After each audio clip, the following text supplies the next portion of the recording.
Bassano ha perso un gran compagno di viaggio e da oggi è un po' più sola.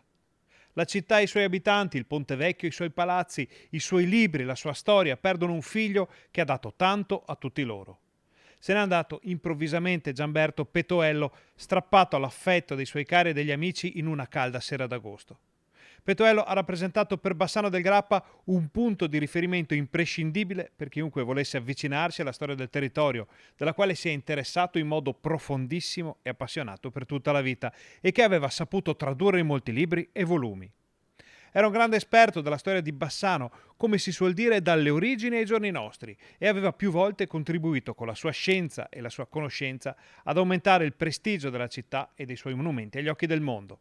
Nel 2016 era stato insignito del premio Cultura in occasione del San Bassiano e anche in quell'occasione aveva saputo condividere quel riconoscimento, allargandone la visione all'intero mondo culturale cittadino. Questo è un premio che più che a me viene dato alla città di Bassano e a chi ne procura la valorizzazione e la tutela. La sua erudizione, d'altronde, era sempre stata messa al servizio della città e dei suoi abitanti, come in occasione della battaglia per l'Archivio di Stato o del lungo braccio di ferro sulla centralina che un privato avrebbe voluto costruire sul Brenta, a 2 passi dal Ponte Vecchio. La sua relazione storica, che si era spinta addirittura fino al Ponte Visconteo, è stata utilizzata tanto dalla sovrintendenza quanto in sede di giudizio ed è stata determinante per salvaguardare ancora una volta Bassano, il suo volto più bello e le sue radici.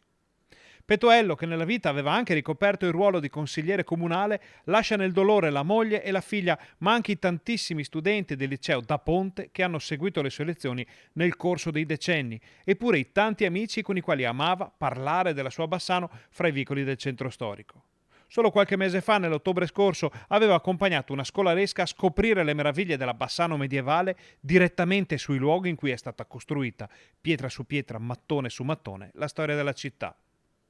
Bassano, dicevamo, è un po' più sola da oggi, senza quel gigante sulle cui spalle si sono appoggiati tanti bassanesi per vedere più lontano di quanto da soli non avrebbero mai saputo fare.